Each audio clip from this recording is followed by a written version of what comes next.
தொடர்ந்து வேதத்தை நாம் படிக்க இருக்கிறோம். இந்த புத்தகத்திற்கு நாம் கொடுத்திருக்கிற தலைப்பு பரலோக வாசிகளின் பூலோக நடக்கை என்பதாகும். The entire book of Philippians is about earthly conduct of heavenly citizens. பரலோக வாசிகளின் பூலோக நடக்கை, the earthly conduct of heavenly citizens. இந்த நிருபத்தினுடைய பின்னணியை நாம் கடந்த வாரத்திலே படித்தோம். அப்போஸ்தலர் 14ஆம் அதிகாரத்திலே சிறையிலிருந்து இந்த சபை தோன்றியது என்பதை நாம் படித்தோம். We looked into the background of the establishment of this church. It was found from the prison. சிறையிலிருந்து இந்த சபை ஆரம்பிக்கப்பட்டது. பல வருஷங்களுக்கு பிறகு இப்பொழுது பவுல் சிறையில் இருக்கிறார். சிறையிலிருந்து பவுல் ரோமாபுரி சிறையிலிருந்து சிறையிலே ஆரம்பிக்கப்பட்ட பிலிப்பியர் நிருபத்திற்கு இந்த கடிதத்தை எழுதுகிறார். This is a unique epistle. The church was found in a prison in the Philippine jail, and Paul, after many years, he is in jail and writing this epistle. இந்த நிருபத்திலே மகிழ்ச்சியாயிருங்கள் என்று 16 முறை பவுல் சொல்லி இருக்கிறதை நாம் கவனிக்கிறோம். இந்த நிருபம் மகிழ்ச்சி நிருபம் என்றும் அழைக்கப்படுகிறது. This is an epistle of joy. சிறையிலிருந்து மகிழ்ச்சியாயிருங்கள் என்று ஒருவர் எழுதுவதும், சிறையிலே தோன்றின சபையை மகிழ்ச்சியாயிருங்கள் என்று சொல்லுவதும் இந்த உலக தத்துவத்திற்கு சம்பந்தம் இல்லாது. It is an alien culture for somebody to write from prison to be joyful to the church found in a prison. முடியாது. சிறையிலிருந்து ஒருவர் மகிழ்ச்சியாயிருங்கள் என்று எழுத முடியுமா? இந்த நிருபம் அப்படிப்பட்ட பின்னணியை கொண்டது என்பதை நாம் கடந்த வாரத்திலே படித்தோம். இது ஒரு நன்றி அறிதலின் கடிதம் என்று படித்தோம். எப்பாப்பிராத்தியரை திரும்பி அனுப்பும் போது அவருடைய உண்மையை அறிக்கையிடுகிற ஒரு நிருபம் என்று படித்தோம். உண்மையான மகிழ்ச்சிக்கு கள்ளோபதேசத்தை விட்டு நாம் எப்படி ஏன் விலகி இருக்க வேண்டும் என்பதை இதிலே சொல்லியிருக்கிறது என்பதை படித்தோம். உண்மையான மகிழ்ச்சிக்கு கள்ளோபதேசத்திலிருந்து விலகி இருக்க வேண்டும். கள்ளோபதேசம் அடிமைப்படுத்துகிறது, சத்தியம் விடுதலையாக்குகிறது. இறுதியாக உபத்திரவத்தின் மத்தியில், பாடுகளின் மத்தியில் மகிழ்ச்சியாயிருப்பது எப்படி என்பதை இந்த நிருபம் கற்றுக் கொடுக்கிறது என்பதை 4 அடையாளங்களிலே கடந்த வாரத்திலே படித்தோம். கடந்த வாரத்திலே பிலிப்பியர் 1ஆம் அதிகாரம் 1 வசனத்திலே இயேசு கிறிஸ்துவின் ஊழியக்காரனாகிய பவுல் என்ற வார்த்தையை நாம் தியானித்தோம். ஆங்கில வேதாகத்திலும் மூல வேதாகத்திலும் இயேசு கிறிஸ்துவின் ஊழியக்காரன் என்பது அடிமை என்கிற வார்த்தை பயன்படுத்தப்பட்டிருக்கிறது. The bond servant of Christ. நிரந்தரமான கிறிஸ்துவுக்கு அடிமை என்ற பதத்தை பவுல் பயன்படுத்தி இருக்கிறார். இதே நிருபம் 3ஆம் அதிகாரத்திலே பவுல் தன்னுடைய தகுதிகளை சொல்லியிருக்கிறார். எப்படிப்பட்ட தகுதிகள்? பிலிப்பியர் 3ஆம் அதிகாரம் 4, 5, 6 வசனங்களிலே தன்னுடைய தகுதிகளை பட்டியலிட்டிருக்கிறார். நான் 8ஆம் நாளில் விருத்த சேதனம் அடைந்தவர், இஸ்ரவேல் வம்சத்தார், பென்யமீன் கோத்திரத்தார், எபிரேயரில் பிறந்த எபிரேயர். இந்த தத்துவங்களை எல்லாம், இந்த தகுதிகளை எல்லாம் சொன்ன அவர் இவ்வளவு மேன்மைகளை பெற்ற பவுல், நான் கிறிஸ்துவின் ஊழியக்காரன், நான் கிறிஸ்துவுக்கு அடிமை என்று சொல்லும் போது மகிழ்ச்சி எங்கிருந்து புறப்படுகிறது என்றால், உலகத்தினுடைய தகுதிகளில் இருந்து மகிழ்ச்சி புறப்பட முடியாது. கிறிஸ்துவின் அடிமைகளாக இருப்பவர்கள் தான் மெய்யான மகிழ்ச்சியை பெற்றவர்கள். The earthly qualifications, the earthly achievements, the earthly boastfulness cannot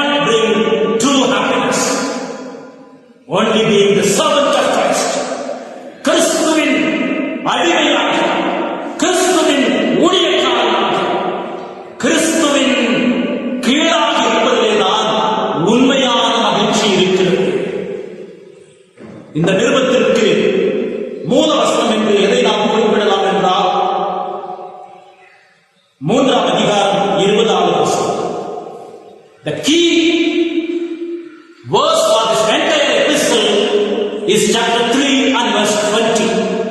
பிலிப்பியர் 3ஆம் அதிகாரம் 20வது வசனம் தான் இந்த நிருபத்திற்கான கருவசனம் என்று சொல்லலாம்.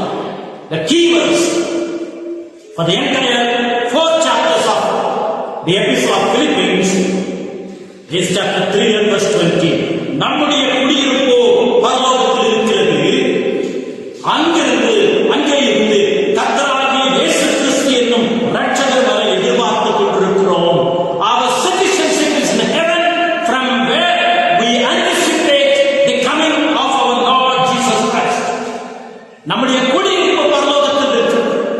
We are heavenly citizens. ஒருவேளை இந்தியாவில் இருந்து அமெரிக்காவுக்கு போகிற, அமெரிக்காவிலோ வெளிநாடுகளில் இருக்கிற மனிதர்கள் எடுத்துக்கொள்ளலாம். அவர்களுடைய சரீரம் தான் அங்கே இருக்குமே தவிர அவருடைய எண்ணம் எல்லாம் இந்தியாவை பற்றி நினைத்துக் கொண்டிருக்கும். அவர்கள் செய்தித்தாள்களை பார்க்கும்போது இந்தியாவிலே என்ன நடக்கிறது என்பதை கவனிப்பார்கள். அவர்களுடைய சரீரம் அங்கே இருக்கும். அவர்கள் வேலை செய்வார்கள், அவர்கள் பணம் சம்பாதிப்பார்கள், அவருடைய பிள்ளைகளை படிக்க வைப்பார்கள். என்ற போதும் அவர்களுடைய எண்ணம், அவர்களுடைய ஆவி தங்களுடைய தேசத்திலே, தாங்கள் பிறந்த தேசத்திலே இருக்கும். அந்த இடத்துல என்ன நடக்கிறது, அங்கே பொருளாதாரம் எப்படி இருக்கிறது, அங்கே அரசியல் சூழ்நிலை எப்படி இருக்கிறது.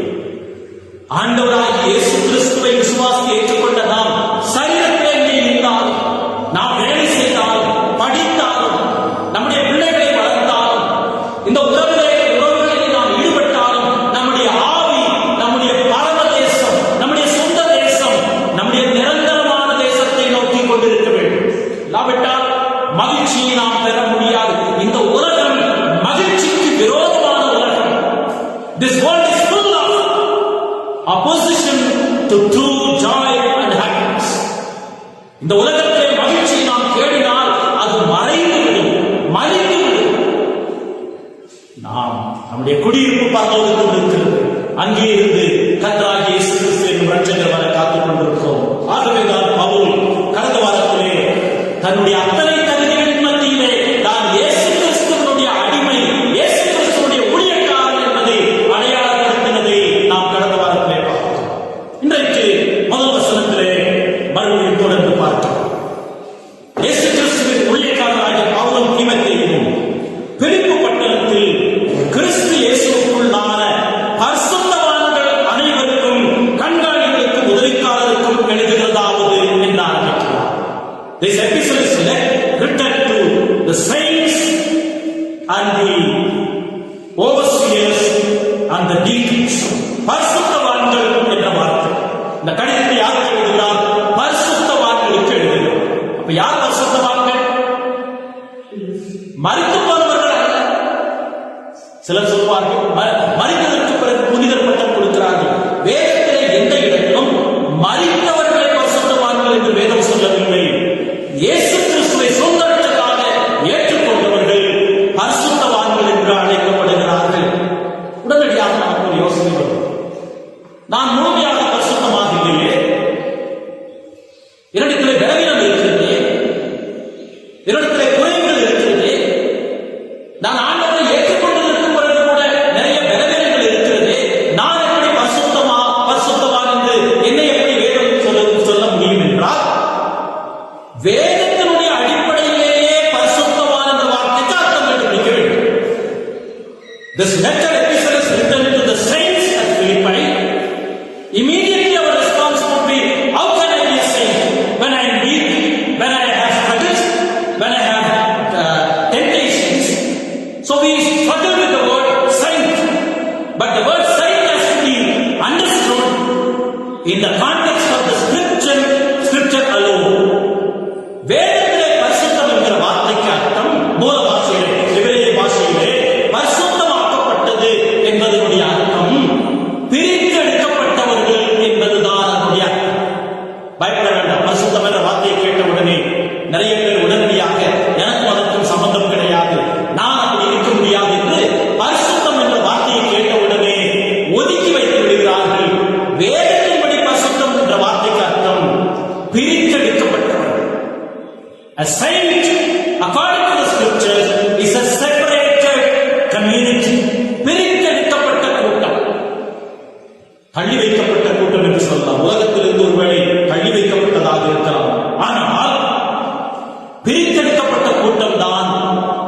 பரிசுத்தர்கள் என்ற வார்த்தை.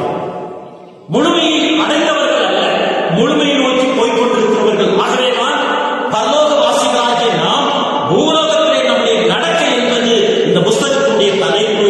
பரலோகவாசிகளாகிய நாம் பூலோகத்திலே அந்த தேசத்தை நோக்கி போய்கொண்டிருக்கிறோம்.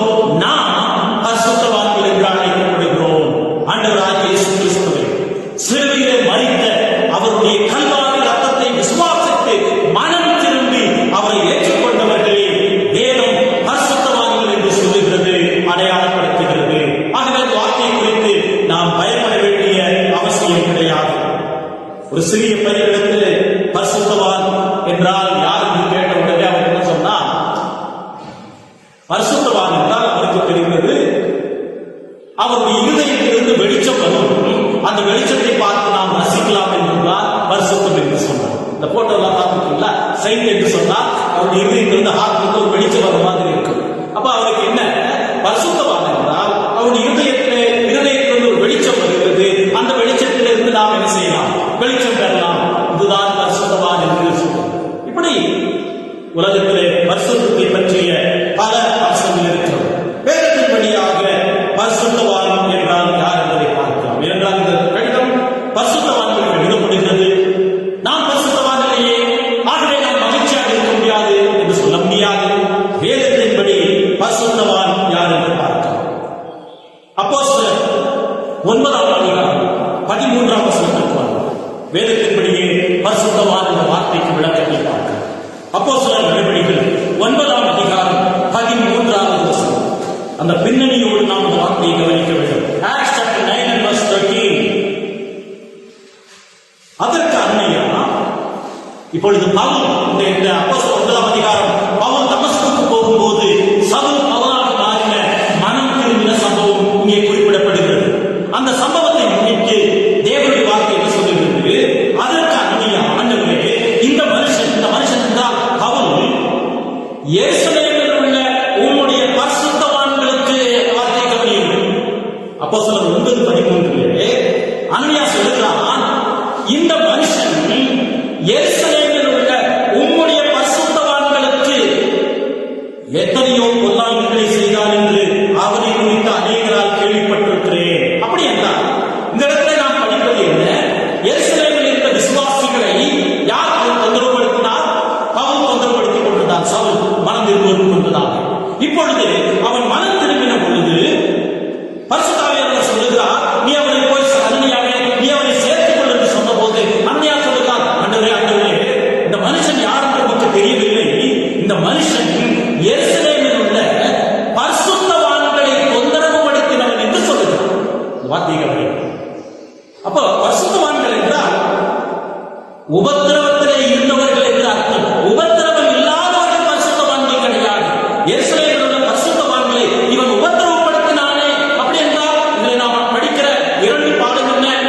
எருசலேமில் வாழ்ந்தவர்கள் பரிபூர்ணமான விசுவாசிகள் கிடையாது, பூரணமான விசுவாசிகள் கிடையாது. அவர்களுக்கு பிரச்சனை இருந்தது, அவர்களுக்கு பலவீனம் இருந்தது. ஆனாலும் அவர்கள் பரிசுத்தவான்கள் என்று அழைக்கப்பட்டார்கள். காரணம், ஆண்டவராகிய இயேசு கிறிஸ்துவை ஏற்றுக்கொண்ட ஒவ்வொருவரும் பரிசுத்தவான்கள் என்று வேதம் சொல்லுகிறது. இன்னொரு காரியத்தை படிக்கிறோம், அவர்களை இந்த மனிதன் உபத்திரவப்படுத்தினார். உண்மையான பரிசுத்தவான்கள் உபத்திரவத்தின் வழியாக கடந்து போகிறார்கள். A true saint is the one who undergoes trials and temptations. ஏனென்றால் நாம் பிரித்தெடுக்கப்பட்டவர்கள். இந்த உலக வழக்கத்தின்படி வாழ நாம் அழைக்கப்படவில்லை. இந்த உலகத்தை போல பேசுவதற்கு நமக்கு அருகதை கிடையாது, செய்ய முடியாது. We are separated community.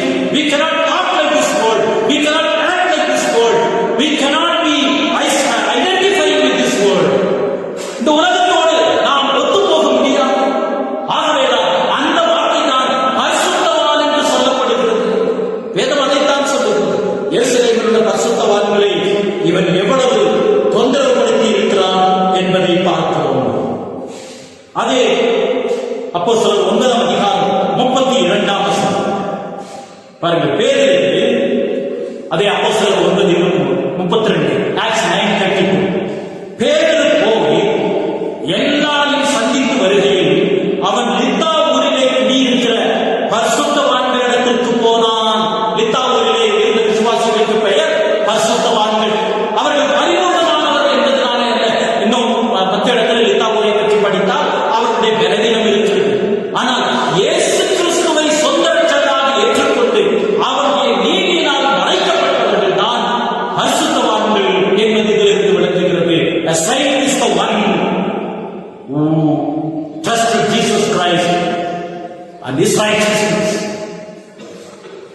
for his salvation. 1 Corinthians 1ஆம் அதிகாரம் 1ஆம் வசனம். 1 Corinthians chapter 1 and verse 1. 1 Corinthians 1ஆம் அதிகாரம் 1ஆம் வசனம்.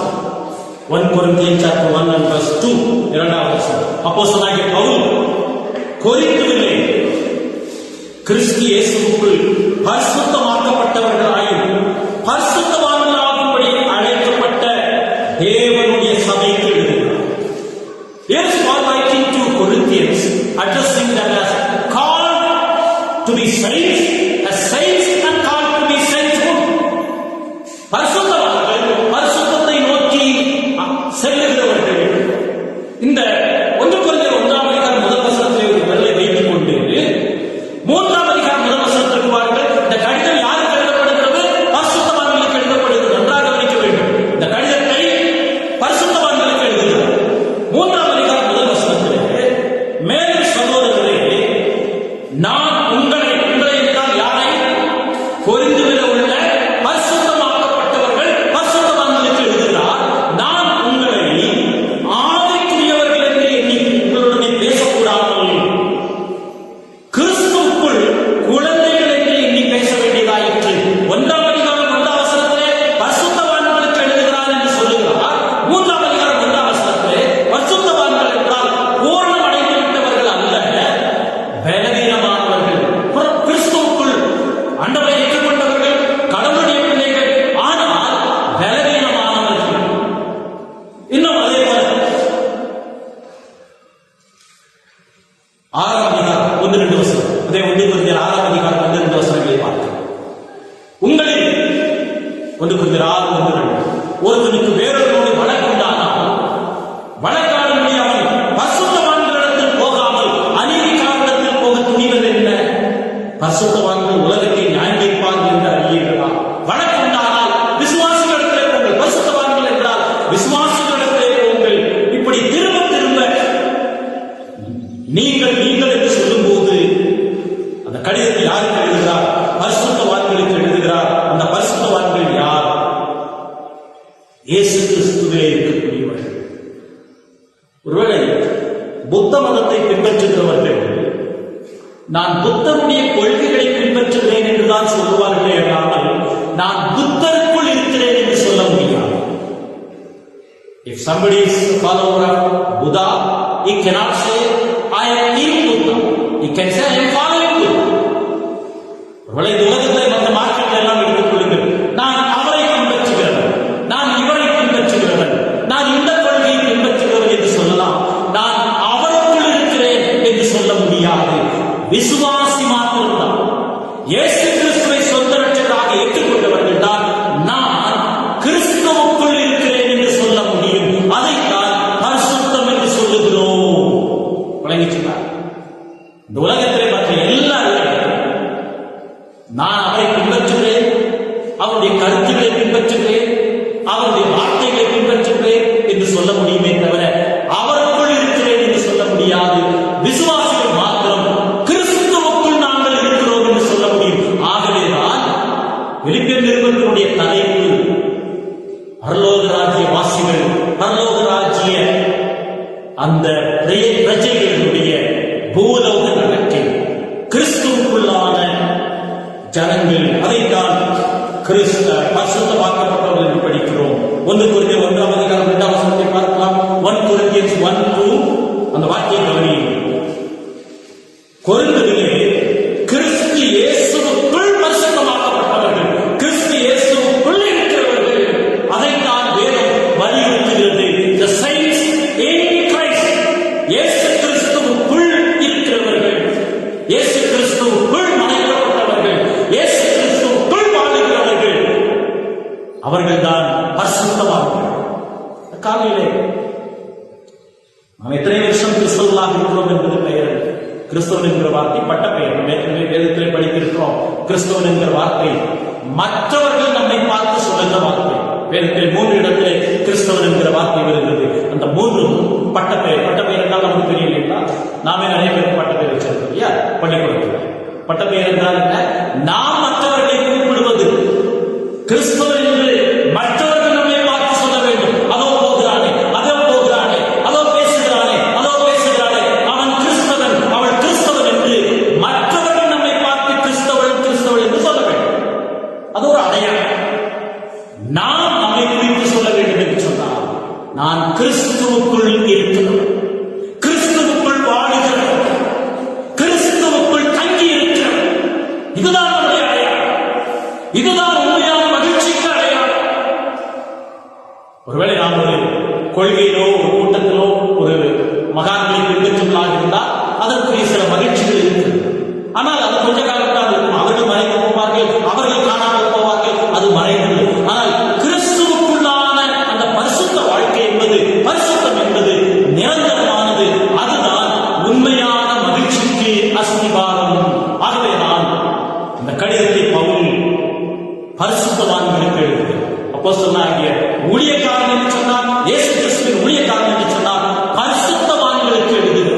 ஒரு வாரத்திலே நாம் எந்தெந்த வகையிலே கிறிஸ்துவிலே பெருகி இருக்கும், எந்தெந்த வகையிலே கிறிஸ்துவை போல நம்முடைய வாழ்க்கையை வைத்திருக்கிறோம், நம்முடைய பேச்சில் அந்த தன்மைகள் இருந்திருக்கிறதா, நம்முடைய சிந்தனைகள் அந்த தன்மை இருந்திருக்கிறதா, போன வாரத்தை விட கிறிஸ்துவிலே நாம் எவ்வளவு நெருக்கமாக இருந்திருக்கும். ஒருவேளை பணத்திலே நாம் நெருக்கமாக இருந்திருக்கும், உறவுகளிலே நெருக்கமாக இருந்திருக்கும், கிறிஸ்துவோடு நாம் எவ்வளவு நெருக்கமாக இருந்திருக்கும், அவருடைய கிருபையை நாம் எவ்வளவு நெருக்கமாக வச்சிருக்கிறோம். நம்முடைய பேச்சுகளில் அது வெளிப்பட்டிருக்கிறதா, நம்முடைய சிந்தனைகளில் அது காண்பிக்கப்பட்டிருக்கிறதா? கிறிஸ்துவின் பரிபூர்ணத்தை நோக்கி போகிறவர்கள் தான் பரிசுத்தவான்கள். எபேசிய நிறுவனத்திற்கு வருகிறது. எபேசிய நிறுவனம் மறுபடியும் யாருக்கு எழுதப்பட்டது என்பதை பார்த்தோம். எபேசிய நிறுவனம் யாருக்கு எழுதப்பட்டது? 1ஆம் அதிகாரம் 1ஆம் வசனம். Ephesian chapter 1 and verse 1. எபேசியர் 1ஆம் அதிகாரம் 1ஆம் வசனம். புதிய ஏற்பாட்டிலே 263வது பக்கம். To whom this epistle is written? Is written to the saints. தேவனை சிந்தித்தாலே இயேசு கிறிஸ்துவின் அப்போஸ்தலனாகிய பவுல் எபேசியிலே கிறிஸ்து இயேசுவுக்குள் விசுவாசிகளாய் இருக்கிற பரிசுத்தவான்களுக்கு, மறுபடியும் கிறிஸ்து இயேசுவுக்குள் என்ற வார்த்தை, விசுவாசிகள் என்ற வார்த்தை, பரிசுத்தவான்கள், கிறிஸ்து இயேசுவுக்குள் விசுவாசிகளாய் இருக்கிற பரிசுத்தவான்களுக்கு எழுதுகிறார். எபேசியர் 1ஆம் அதிகாரம் 1ஆம் வசனத்திலே ஒரு விரலை வைத்துக் கொண்டு 4ஆம் அதிகாரம் 12ஆம் வசனத்தை பார்க்கிறோம். 4ஆம் அதிகாரம் 12ஆம் வசனம். Ephesians chapter 4 and verse 12. இந்த கடிதம் யாருக்கு எழுதுகிறார்? வசனத்தை பார்க்கலாம். இந்த கடிதத்தை பரிசுத்தவான்களுக்கு எழுதுகிறார். எபேசியரோட கிறிஸ்துவுக்குள் விசுவாசமான பரிசுத்தவான்களுக்கு எழுதுகிறார். 4:12 புதிய ஏற்பாட்டிலே 266வது பக்கம். பரிசுத்தவான்கள் சீர் பொருந்தும் பொருட்டு வார்த்தை கவனியுங்கள். பரிசுத்தமானவர்கள் என்றால் பரிபூர்ணமானவர்கள் கிடையாது, சீர் பொருந்திக் கொண்டே இருக்கிறவர்கள். We advance in holiness, in maturity, in Christian maturity. பரிசுத்தவான்கள் சீர் பொருந்தும் பொருட்டு நாம் வளர்கிறவர்களாக இருக்கும்படி அந்த வார்த்தையை கவனிப்போம். 15ஆம் வசனத்தை பாருங்கள். பரிசுத்தவான்கள் சீர் பொருந்தும் பொருட்டு. அப்படி என்றால் பரிசுத்தவான்கள் என்று வேதம் சொல்லுவது பரிபூர்ணமானவர்கள் அல்ல, கிறிஸ்துவை விசுவாசித்தவர்கள், கிறிஸ்துவுக்குள் இருக்கிறவர்கள், தினந்தோறும் பரிபூர்ணத்தை நோக்கி போய் கொண்டிருக்கிறவர்கள். Saints according to the scriptures are in Christ by believing on the Lord Jesus Christ, advancing in holiness day by day, moment by moment. வளரும்போது 15ஆம் வசனத்தை பாருங்கள். பரிசுத்தவான்கள் சீர் பொருந்தும் பொருட்டு அன்புடன் சத்தியத்தை கைக்கொண்டு தலையாகிய கிறிஸ்துவுக்குள் எல்லாவற்றையும் நாம் வளருகிறவர். நாம் என்றால் இங்கே யாருக்கு இந்த கடிதம் எழுதினார்? பரிசுத்தவான்களுக்கு எழுதினார். அவர் தன்னையும் சேர்த்து நாம் வளரும்படியாக அப்படி செய்தார். அப்ப விசுவாசிகள் என்றால் பரிபூர்ணம் அடைந்து விட்டவர்கள் என்பது அர்த்தம் அல்ல, வளர்கிறவர்கள், முதிர்ச்சியை நோக்கி போகிறவர்கள், முதிர்ச்சியிலே தேறுகிறவர்கள் என்பதுதான் பரிசுத்தவான்கள் என்ற வார்த்தைக்கு அர்த்தம். இப்படி திரும்ப திரும்ப பரிசுத்தவான்கள் என்பது இயேசு கிறிஸ்துவுக்குள் அவருடைய கல்வாரி இரத்தத்தினாலே கழுவப்பட்ட நிச்சயத்தை பெற்றவர்களுக்குள் காணப்படுகிற விசேஷமான அம்சம் என்பதை நாம் கவனிக்கிறோம். இந்த பின்னணியிலே தான் பிலிப்பியர் 1ஆம் அதிகாரத்திலே பவுல் ஒரு வாழ்க்கையை சொல்லுகிறார். அந்த வாழ்க்கையை பயன்படுத்துகிற 2 வார்த்தைகளை பார்க்கிறோம். பிலிப்பியர் 1ஆம் அதிகாரம். முதலிலே நாம் இயேசு கிறிஸ்துவின் ஊழியக்காரர் என்பதை படித்தோம். உண்மையான மகிழ்ச்சிக்கு கிறிஸ்துவின் அடிமைகளாக இருக்க வேண்டும் என்று படித்தோம். 2வது பரிசுத்தவான்களுக்கு இந்த கடிதம் எழுதுகிறார். அந்த கடிதம் பரிசுத்தவான்கள் என்றால் பரிபூர்ணமானவர்கள் அல்ல, பரிபூர்ணத்தை நோக்கி போகிறவர்கள். அந்த வாஞ்சி இன்றைக்கு காலையில் இருக்கிறதா? இயேசு கிறிஸ்துவை போல மாற வேண்டும் என்ற வாஞ்சி இருக்கிறதா? இன்னைக்கு நிறைய பேருக்கு, நிறைய கிறிஸ்தவர்களுக்கு அந்த மனிதனை போல மாற வேண்டும், இந்த ஊழியக்காரனை போல மாற வேண்டும், இந்த மனுஷனை போல மாற வேண்டும். உலகத்தில் நீங்கள் பார்த்தால் நடிகர்களை பார்த்து அவர்களை போல மாற வேண்டும் என்று நினைப்பார். அவர்களை போல முடியை வெட்டிக் கொள்வார்கள், அவர்களை போல தலைவாரி கொள்வார்கள், அவர்களை போல அவருடைய உடல் அசைவுகள் இருக்கும். கிறிஸ்துவை போல மாற வேண்டும் என்று வாங்கி இருக்கிறது. There is a direct challenge to each one of you. Do you have a desire to be like Christ? இதெல்லாம் உண்மையான மகிழ்ச்சியை பெற முடியும். யாரா இருந்தாலும் மற்ற மகிழ்ச்சிகளை நாம் பெற்றாலும் அது நிரந்தரம் இல்லாத கிறிஸ்துவுக்குள்ளான மகிழ்ச்சி. நான் கிறிஸ்துவை போல மாற வேண்டும், அவருடைய அடிச்சொல்லிலே வளர வேண்டும். இந்த மகிழ்ச்சி, இந்த வாஞ்சை, இந்த வைராக்கியம் நம்முடைய ஆத்மாவிலே ஓங்கி இல்லாவிட்டால் அற்ப சந்தோஷத்திலே அற்ப மகிழ்ச்சியை நாம் வாழ்ந்து கொண்டிருப்போம். அது மாறிக்கொண்டே இருக்கும், அது நிரந்தரம் கிடையாது. அவர்களுக்கு சொல்லுகிற வார்த்தை 2ஆம் வசனம், நம்முடைய பிதாவாகிய தேவனாலும் கர்த்தராகிய இயேசு கிறிஸ்துவினாலும் உங்களுக்கு கிருபையும் சமாதானம் உண்டாவதாக. 2 வார்த்தைகளை பயன்படுத்துகிறார்.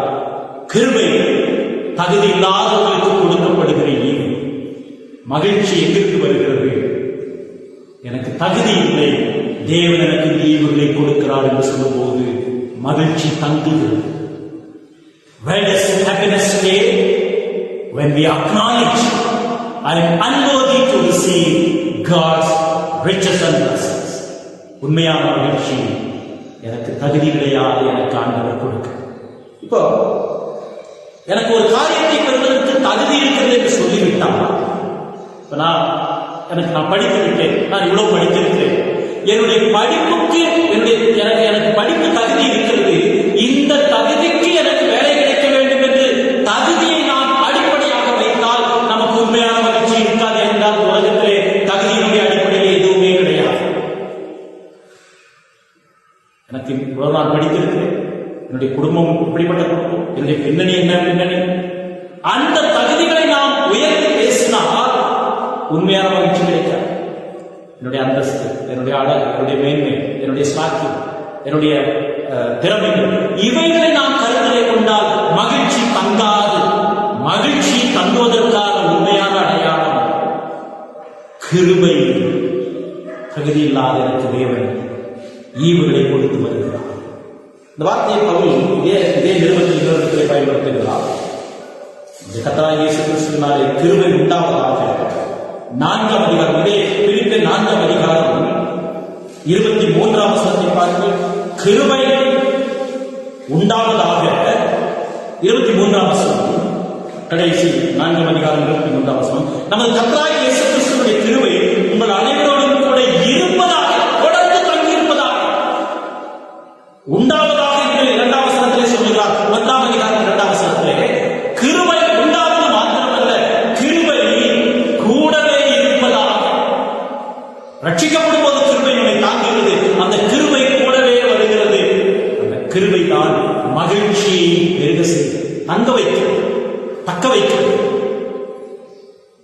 இன்றைக்கு சபைகளிலே, கிறிஸ்தவ உலகத்திலே தகுதியை பற்றி பேசும் பொழுது, தங்களுடைய மேன்மை பற்றி பேசும் பொழுது மகிழ்ச்சி இருக்க முடியாது. பவுலுடைய தகுதிகளை பார்த்தோமே, எபிரேயர் குற்றம் சாட்டப்படாத வைராக்கியம் இருந்தவர், யாரும் அவரை குற்றம் சொல்ல முடியாது. அந்த தகுதிகளை எல்லாம் பவுல் என்ன சொல்லுகிறார்? இவைகள் எல்லாம் கிறிஸ்துவை அறிகிற அறிவின் மேன்மைக்காக நஷ்டம் என்று விட்டு குப்பையாக எண்ணுகிறேன் என்று சொல்லுகிறார். பால் இந்த chapter of Philippians says he is listing the qualification, the credentials that he has, and finally he says I count them as done. இந்த வார்த்தை done என்று சொன்னால், குப்பை என்று சொன்னால், தமிழிலே குப்பை என்ற வார்த்தை இருக்கிறது. done என்று சொன்னால் அசுத்தத்திற்கு நான் ஒப்பிடுகிறேன். குப்பையை கூட நாம் சில சமயத்திலே ஏதாவது ஒரு பொருளை துடைத்து விட்டால் கிணறை பார்ப்போம். பவுல் சொல்லுகிறார், இந்த தகுதிகளை நாம் கழிக்கிறோமே, அந்த கழிவுக்கு ஒப்பிட்டு சொல்லுகிறார். திரும்பி கூட போய் நான் அதை தேடப்பட மாட்டேன். மூல பாஷையிலே பவுல் பயன்படுத்தின அந்த வார்த்தை குப்பை அல்ல. குப்பையை கூட சில சமயத்தில் நாம் தேடி போக வேண்டியிருக்கிறது. நம்முடைய பொருள் ஏதாவது குறைந்து விட்டால், முக்கியமான ஏதாவது பேப்பரை துடைத்து விட்டால், பிரித்து விட்டோமா, அதை எடுத்து வர வேண்டும் என்று குப்பையை கூட சில சமயத்திலே கிளறுவோம். பவுல் சொல்லுகிறார், கிறிஸ்துவை அறிகிற அறிவின் மேன்மைக்காக என்னுடைய தகுதிகளை மரத்தை போல எண்ணுகிறேன் என்று சொல்லுகிறார். மூல பாஷையிலே, கிரேக்க பாஷையில் அதுதான். 3ஆம் அதிகாரத்துக்கு வருவோம். தமிழிலே குப்பை என்ற வார்த்தை வருகிறது. Paul considers his qualification, his credentials, not as dust, which sometimes we may have to go and search when we have accidentally put something in, but he is considering them as dung. but we will not go back and search. பிலிப்பியர் 3ஆம் அதிகாரத்திலே பவுல் சொல்லுகிறார், 8ஆம் நாளில் விருத்தி சேதனம் அடைந்தவர் 5ஆம் வசனத்தில் இப்படி எல்லாம் சொல்லிவிட்டு 7ஆம் வசனத்திலே சொல்லுகிறார், ஆகிலும் எனக்கு லாபமாயிருந்தவைகள் எவைகளோ அவைகளை கிறிஸ்துவுக்காக நஷ்டம் என்று எண்ணினேன். அதே போல 11ஆம் வசனத்தை பார்க்கலாம். பிலிப்பியர் 3:11 அவருக்காக எல்லாவற்றையும் நஷ்டம் என்று விட்டு குப்பையமாக எண்ணுகிறேன். அந்த குப்பை என்கிற வார்த்தை கிட்டத்தட்ட நாம் திரும்பி பார்க்காத கழிவுக்கு சமானம். கிருபை என்கிற வார்த்தை அவ்வளவு ஆழம் பொருந்தின வார்த்தை. என்னுடைய கடந்த கால சாதனை எனக்கு மகிழ்ச்சியை கொடுக்காது. நான் கடந்த காலத்திலே ஆண்டவருக்கு உண்மையாக இருந்தது எனக்கு மகிழ்ச்சி கொடுக்காது. அது நல்லதுதான். போன வாரத்திலே ஆண்டவருக்கு நான் சாட்சியாக இருந்தது நமக்கு மகிழ்ச்சியை கொடுக்காது. அது நல்லதுதான். நேற்று நான் வேடம் வாசித்தேனே, அது எனக்கு இன்றைக்கு கை கொடுக்காது. அது நல்லதுதான். ஆனால் மகிழ்ச்சி தங்க வேண்டும் என்றால் இப்பொழுது இன்றைக்கு எனக்கு தகுதி இல்லை. தேவன் எனக்கு கிருபையாக இறக்கைகளை கொடுக்கிறார். கிருபை என்கிற வார்த்தை, கிருபையும் சமாதானம் உண்டாவதாக. சமாதானம் கிருபையினுடைய விளைவு. Grace is unmerited favor. Peace is a result of grace. சமாதானம் கிருபையினுடைய எதிரொலிப்பு என்று வைத்துக் கொள்ளலாம். Peace is an after effect of grace. இந்த சபையிலே பவுல் சிறையிலிருந்து இந்த கடிதத்தை எழுதுகிறார் என்பதை ஞாபகத்தில் வைக்க வேண்டும். சிறையிலிருந்து இந்த நிருபத்தை சொல்லும் போது இந்த வார்த்தையை அவர் பயன்படுத்துகிறார். இன்றைக்கு ஒரு பகுதியை பார்த்து நாம் முடிக்கலாம். 3, 4, 5 வசனங்களிலே 2 குறிப்பிட்ட வார்த்தையை நாம் பார்த்து முடிக்கலாம். சுவிசேஷம் உங்களுக்கு அறிவிக்கப்பட்ட நாள் முதல் அந்த சபை பார்த்து சொல்லுகிறார், நீங்கள் அதற்கு உடன்பட்டவர்களானபடியால் நான் பண்ணுகிற ஒவ்வொரு விண்ணப்பத்திலும் உங்கள் அனைவருக்காகவும் எப்போதும் சந்தோஷத்தோட விண்ணப்பம் பண்ணி உங்களின் நற்கிரியை தொடங்கினவர் அதை இயேசு கிறிஸ்துவின் நாள் வரைந்த முடி நடத்தி வருவார் என்று நம்பி நான் உங்களை நினைக்கிற பொழுதெல்லாம் என் தேவனை ஸ்தோத்திரிக்கிறேன். சுவிசேஷம் அறிவிக்கப்பட்ட நாள் முதல் அவர்கள் சுவிசேஷத்திற்கு உடன்பட்டார்கள். ஆகவே பவுல் சொல்கிறார், உங்களின் நற்கிரியை தொடங்கினவர். தேவனுடைய வாழ்க்கையில் நற்கிரியை தொடங்கி இருக்கிறார்.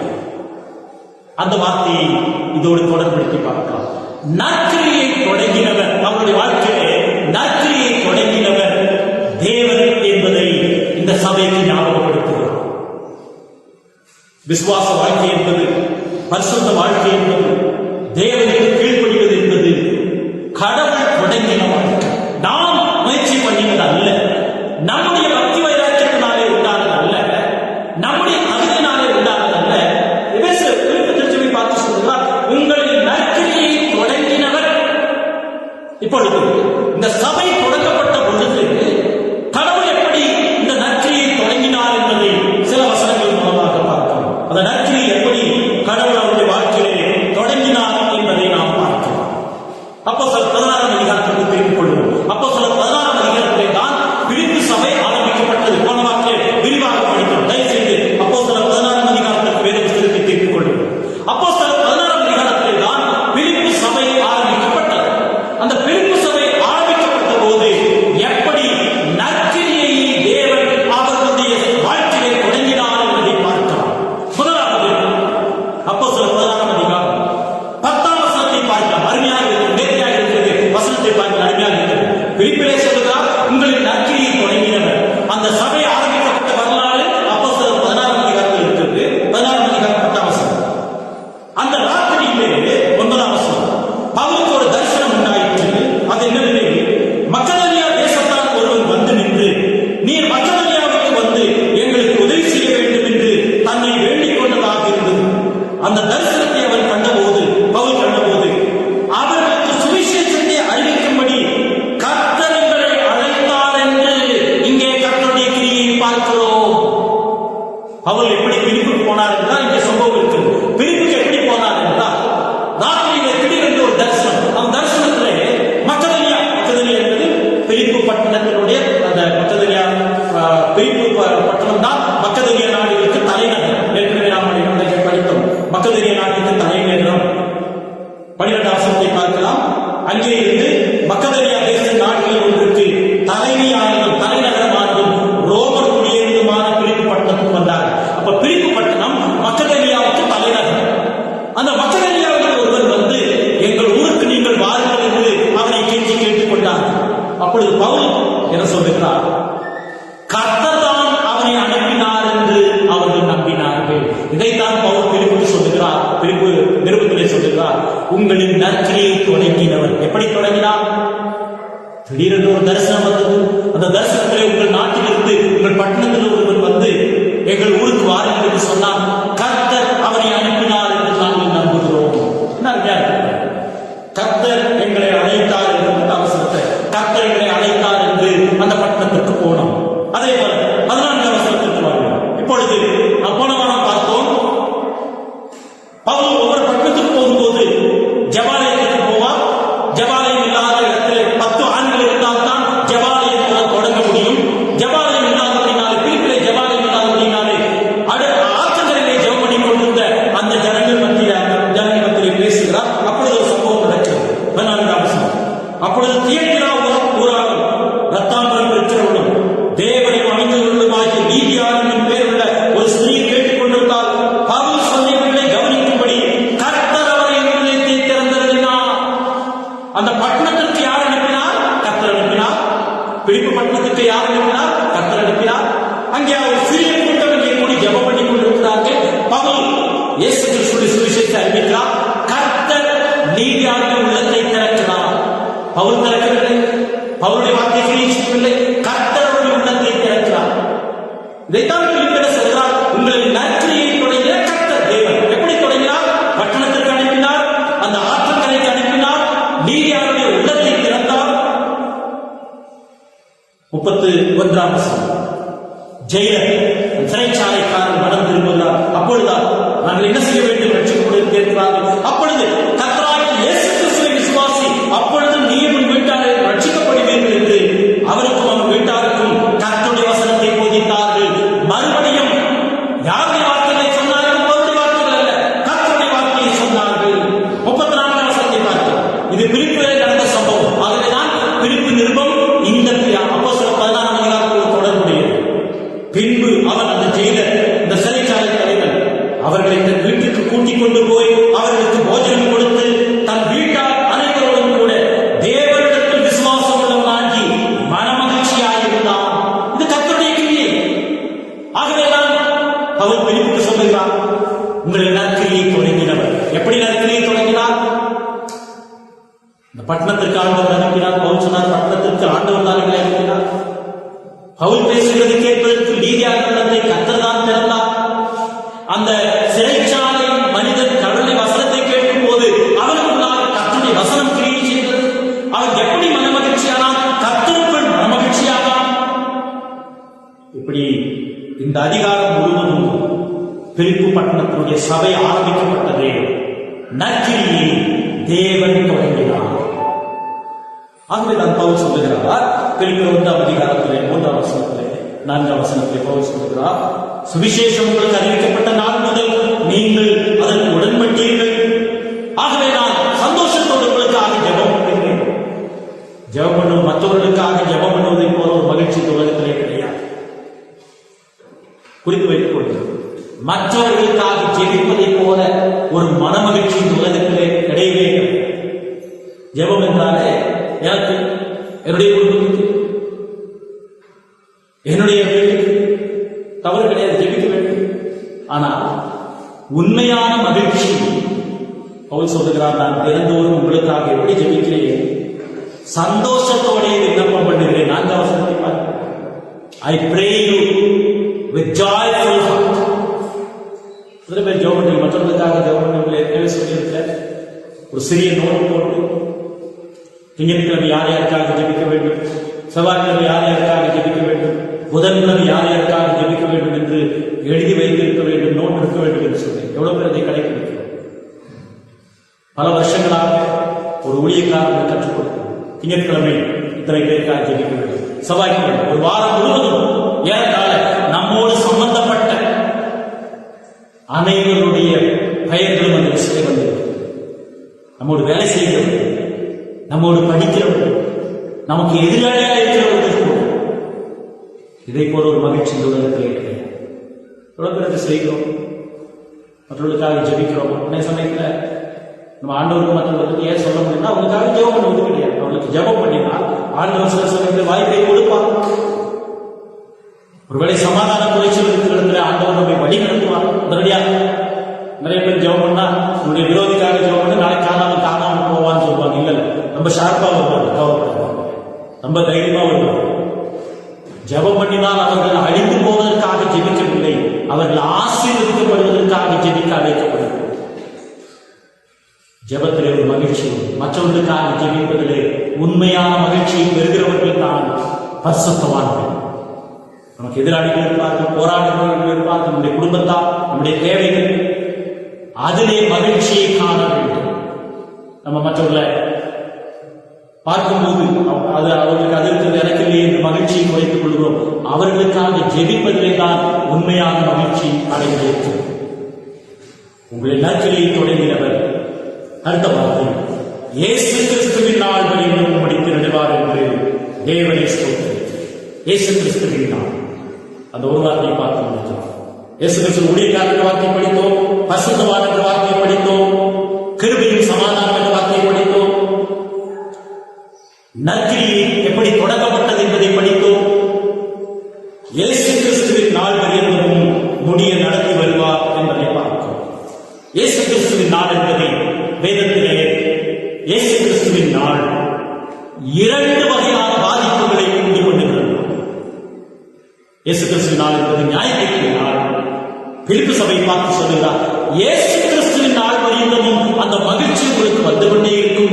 இயேசு கிறிஸ்துவின் நாளிலே அந்த மகிழ்ச்சி பரிபூர்ணம் அடையும். அதே சமயத்தில் இயேசு கிறிஸ்துவின் நாள் என்று சொல்லப்படுகிற ஞாயிற்றுக்கிழமை நாள் சிலருக்கு கண்ணீரின் நாள். இந்த உலகத்திலே அவர்கள் மகிழ்ச்சியோடு இருக்கிறார், உலகத்திலே சந்தோஷமாக இருக்கலாம்.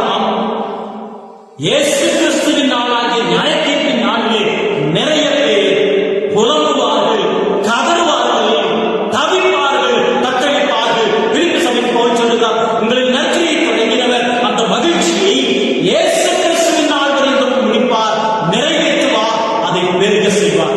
இயேசு கிறிஸ்துவின் நாள் என்பது ரெண்டு கூட்டத்தார், இரண்டு சம்பவங்கள், இரண்டு எதிர்வினைகள் காணப்படும். ஒரு கூட்டம் புலம்பும், இன்னொரு கூட்டம் மகிழ்ச்சியோடு காணப்படும். மகிழ்ச்சி பெருகும், நித்திய மகிழ்ச்சி கூட்டப்படும். அதற்காக ஒன்றின் வசனங்களை பார்த்து முடிக்கலாம். இயேசு கிறிஸ்துவின் நாள் என்பது இரண்டு பாதிப்புகளை உண்டு பண்ண போகிறது. இந்த உலகத்தினுடைய மகிழ்ச்சியோடு இருக்கிறவர்களுக்கு அது கண்ணீரின் நாள். கிறிஸ்துவிலே மகிழ்ச்சியோடு இருக்கிறவர்களுக்கு மகிழ்ச்சி பரிபூர்ணமாகிற நாள். பழைய ஏற்பாட்டில் ஒன்று வசனங்களை பார்க்கலாம். ஏசாயா 13ஆம் அதிகாரம் 19ஆம் வசனம். அங்கே கர்த்தருடைய நாள் என்று சொல்லப்படும் பவுல் அந்த பயன்படுத்தினாரே, கிறிஸ்துவின் நாள் என்று பயன்படுத்தினாரே, அதே வார்த்தை தான் பழைய ஏற்பாட்டிலே ஏசாயா 13ஆம் அதிகாரம் 19ஆம் வசனத்தில் இருக்கிறது. The same word, Greek word that we read in Philippians chapter 1, the day of Christ, is referred to in Isaiah in the Hebrew original, the day of the Lord. ஏசாயா 13ஆம் அதிகாரம் 19ஆம் வசனம். கர்த்தருடைய நாள் என்பது முதல் வேடமாக வாசித்து கேட்டோம். அந்த நாள் என்பது 19ஆம் வசனத்தில், ராஜ்யங்களுக்குள் அலங்காரம், கல்தேயருடைய பிரதான மகிமையாகி பாபிலோனானது தேவனால் சோதோமும் குமாரமும் கவிழ்க்கப்பட்டது போல கவிழ்க்கப்படும். அந்த நாள் என்பது 6ஆம் வசனத்தை பார்க்கிறோம். 5ஆம் வசனத்திலே கர்த்தர் வருகிறார், அவருடைய கோபத்தின் ஆயுதங்களும் தேசத்தை எல்லாம் அழிக்க வானம் கவிழ்ந்த தடையாளர் தேசத்திலிருந்து வருகிறது. அலறுங்கள், கர்த்தருடைய நாள் சமீபமாய் இருக்கிறது, அது சர்வ பலவிடத்திலிருந்து மகா சங்கோரமாய் வருகிறது. இதைத்தான் பிலிப்பியரிலே கர்த்தருடைய நாள் என்று சொல்லுகிறார், கிறிஸ்துவின் நாள் என்று சொல்லுகிறார். அந்த நாள் சங்காரத்தின் நாள். இயேசு கிறிஸ்துவினால் வருகிற மகிழ்ச்சியை பெறாதவர்களுக்கு அது கண்ணீரின் நாள், அது ஆபத்தான நாள். 9ஆம் வசனத்தை பார்க்கிறோம். இதோ தேசத்தை பாழாக்கி அதன் பாவிகளை அதிலிருந்து அழிப்பதற்காக கர்த்தருடைய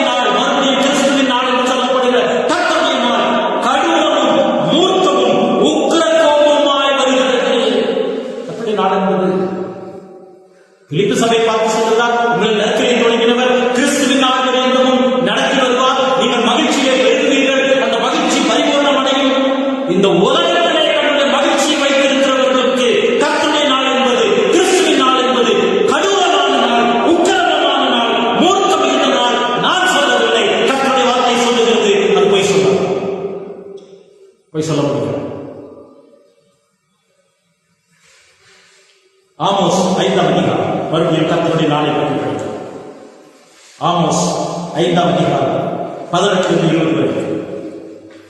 Amos chapter 5 and verse 18-20. பழைய ஏற்பாட்டில் 1067 பழைய ஏற்பாட்டில் 1067 ஆதலால் 18ஆம் வசனத்தை பார்க்கிறோம். 7ஆம் வசனத்தை பார்க்க நேரம் குறித்து வைத்துக் கொள்ளுங்கள். 18ஆம் வசனத்தை பார்க்கிறோம். கர்த்தருடைய நாளை விரும்புகிறவர்களுக்கு ஐயோ. கிறிஸ்துவின் நாள் என்று பவுல் சொன்னாரே, அதேதான் இங்கே கர்த்தருடைய நாள் என்று சொல்லப்படுகிறது. கர்த்தருடைய நாளை விரும்புகிறவர்களுக்கு ஐயோ. அதனால் உங்களுக்கு இன்னும் உண்டு. கர்த்தருடைய நாள் வெளிச்சமாயிராமல் அந்தகாரமாயிருக்கும். யாருக்கு அந்தகாரம்? ஆண்டவரை ஏற்றுக்கொள்ளாதவர்கள், மனம் திரும்பாதவர்களுக்கு அந்த நாள் அந்தகாரத்தின் நாள். ஆனால் விசுவாசிகளை பார்த்து சொல்லுகிறார், கிறிஸ்துவின் நாளிலே உங்களுடைய மகிழ்ச்சி பரிபூர்ணம் அடையும். வேறுபடமாக வாசித்து கேட்ட செப்பனியா 3ஆம் அதிகாரம் 8ஆம் வசனம். செப்பனியா 3ஆம் அதிகாரம் 8ஆம் வசனம். Zephaniah chapter 3 and verse 8. கர்த்தருடைய நாள் என்பது எப்படிப்பட்ட நாளாக இருக்க போகுது? 1088ஆம் பக்கம், பழைய ஏற்பாட்டு 1088ஆவது பக்கம். ஆகையால் நான் கொள்ளையாக எழுதும் நாள் மட்டும் எனக்கு காத்திருக்கும் என்று கர்த்தர் சொல்லுகிறார். அந்த நாள் என்ற வார்த்தை வருகிறது. என் சினமாகிய ஊக்கர கோபத்தை எல்லாம் அவர்கள் மேல் சொல்லும்படி ஜாதிகளை சேர்க்கவும் ராஜ்யங்களை கூட்டவும் நான் தீர்மானம் பண்ணினேன். பூமி எல்லாம் என் எரிச்சலின் அக்னியினால் அழியும். அந்த நாள் எரிச்சலின், கர்த்தருடைய எரிச்சலின் நாள், பயங்கரமான நாள், உக்கிரத்தின் நாள். ஆனால் பிலிப்பி சபை பார்த்து சொல்லுகிறார், உங்கள் நற்கிரியை தொடங்கினவர் இயேசு கிறிஸ்துவின் நாளிலே அதை பரிபூர்ணமடைய செய்வார். மகிழ்ச்சியை பரிபூர்ணமடைய செய்வார். உலகத்திற்கு அந்த நாள் பயங்கரமான நாள். ரோமர் 2ஆம் அதிகாரம் 5ஆம் வசனம். Romans chapter 2 and verse 5. ரோமர் 2ஆம் அதிகாரம் 5ஆம் வசனம். கர்த்தருடைய நாள் என்பது எப்படிப்பட்ட நாள் பாருங்கள். என்ன நாள் என்று வேதம் சொல்லுகிறது, கடவுள் வார்த்தை சொல்லுகிறது பாருங்கள். Romans 2:5. உன் மன்ன கடிதத்திற்கும் குணப்படாத இதயத்திற்கும் ஏற்றபடி தேவனுடைய நீதியுள்ள நியாயத்திற்கு வெளிப்படும் கோபாக்கினின் நாளிலே, அது கர்த்தருடைய நாள். அது என்ன நாள் என்று அழைக்கப்படுகிறது? கோபாக்கினின் நாள் என்று அழைக்கப்படுகிறது. ரோமர் 2:5. கர்த்தருடைய கோபாக்கினின் நாளிலே, அதாவது நியாயத்திற்கு நீதியான தீர்ப்பு வெளிப்படும் கோபாக்கினின் நாளிலே உனக்காக கோபாக்கினியை குவித்துக் கொள்ளுகிறார்கள். கர்த்தருடைய நாள் என்பது, கிறிஸ்துவின் நாள் என்பது ஒருபுறம் கூக்குரல் கோபாக்கினை. 16ஆம் வசனம், அதே அதிகாரம் 16ஆம் வசனம். என் சுவிசேஷத்தின்படியே தேவன் இயேசு கிறிஸ்துவை கொண்டு மனுஷருடைய அந்தரங்கங்களை குறித்து நியாய தீர்ப்பு கொடுக்கும் நாளிலே, அதான் கிறிஸ்துவின் நாள். மனுஷருடைய அந்தரங்கங்களை குறித்து தேவன் நியாயம் கொடுக்கக்கூடிய நாள் அது. It is a day in which our inner secrets, everything will be displayed. எவ்வளவு பயங்கரமான மனுஷனுடைய எல்லா அந்தரங்கமும் வெளியிலே காணப்படாது. மற்றவர்களுக்கு மறைத்து, மற்றவர்களுக்கு சொல்லாது. அது பயங்கரத்தின் தான். நம்முடைய அந்தரங்கங்கள் வெளிப்பட போகிறார். பிலிப்பி சபைக்கு சொல்லுகிறார், உங்களை நற்கிரியை தொடங்கினவர் கிறிஸ்துவின் நாட்களிலும் அந்த மகிழ்ச்சியை கூட்டிக் கொடுப்பார், அதை மகிமைப்படுத்துவார். வெளிப்படுத்துதல் சுற்றி பார்க்க முடியும். வெளிப்படுத்தல் 6ஆம் அதிகாரம். வெளிப்படுத்தல் 6ஆம் அதிகாரம். அந்த நாள் கர்த்தருடைய நாள் என்பது எப்படிப்பட்டது? வெளிப்படுத்தல் 6ஆம் அதிகாரம் 5ஆவது வசனம். Revelation chapter 6 and verse 5. அவர் 3ஆம் முத்திரையை உடைத்த போது 3ஆம் ஜீவனாகிய நீ வந்து பார் என்றார். நான் பார்த்தபோது கருப்பு குதிரையை கண்டேன். அதன் மேல் ஏறி இருந்தவன் ஒரு தராசை தன் கையிலே பிடித்திருந்தான். அதனுடைய விளைவு என்ன? 17ஆம் வசனத்தை பார்க்கலாம். 17ஆம் வசனம். வெளிப்படுத்தல் 6:17. அவருடைய கோபாக்கினியின் மகா நாள் வந்துவிட்டது, கிறிஸ்துவின் நாள். யார் நிலை நிற்கக்கூடும்? யார் தப்பிக்க முடியும்? வெளிப்படுத்தல் 6:17. யார் தப்பிக்க முடியும்? ஆனால் புரிந்து பிலிப்பி சபையை பார்த்து சொல்லுகிறார், கிறிஸ்துவின் நாளில் உங்களுடைய மகிழ்ச்சி பரிபூர்ணமாக போகும். ஒரு காரியம் பரிபூர்ணம் அடைய வேண்டும் என்று சொன்னால் அதற்கு ஒரு துவக்கம் இருக்க வேண்டும் என்கிறார். ஒரு காரியம் பரிபூர்ணம் அடைய வேண்டும் என்றால் அதற்கு ஒரு துவக்கம் இருக்க வேண்டும், தொடர்ச்சி இருக்க வேண்டும், கருவிலே உருவாகிறது. படிப்படியாக குழந்தை 1 மாதம், 2 மாதம், 9 மாதம் பரிபூர்ணமாக வெளிப்படுகிறது. மகிழ்ச்சி பரிபூர்ணம் அடைய வேண்டும் என்றால் அதற்கு துவக்கம் வேண்டும், படிப்படியான வளர்ச்சி வேண்டும். கிறிஸ்துவின் நாளில் அது பரிபூர்ணமாக வேண்டும். இதைத்தான் பரிசுத்தவான்கள் என்று பிரிப்பிய சொல்கிறார். இந்த நிச்சயத்தை நாம் பெற்றிருக்கிறோமா? இல்லாவிட்டால் நம்முடைய ஆராதனை வீணான ஆராதனை, நம்முடைய பாடல்கள் அர்த்தமில்லாத பாடல்கள், நம்முடைய மகிழ்ச்சி ஏமாற்றக்கூடிய மகிழ்ச்சி. பரலோகவாசிகள் பூலோகத்திலே நாம் நடக்க வேண்டிய நடக்கை கிறிஸ்துவரை காத்துக் கொண்டிருக்கிறோம். ஆகவே கர்த்தருக்குள் சந்தோஷமாயிருங்கள், சந்தோஷமாயிருங்கள் என்று மறுபடியும் சொல்லுகிறேன். இந்த வார்த்தையை கேட்டு நம்முடைய வாழ்க்கையில பரிசுத்த ஆவியானவர் இந்த மகிழ்ச்சி ஒவ்வொரு நாளும், ஞாயிற்றுக்கிழமை மாத்திரமல்ல, பாடல் பாடும்போது மாத்திரமல்ல, ஜெபம் பண்ணும்போது மாத்திரமல்ல, இவைகளெல்லாம் வழிமுறைகள். நம்முடைய எல்லா சூழ்நிலைகளும், நம்முடைய எல்லா தேவைகளும், நெருக்கடிகளும், நம்முடைய மனதுக்கு, நம்முடைய இதயத்துக்கு புறம்பான காரியங்கள், சூழ்நிலைகள் இருந்தால் கிறிஸ்துவனுடைய மகிழ்ச்சி நம்முடைய ஆத்மாவை அலங்கரித்து பாதுகாப்பார்.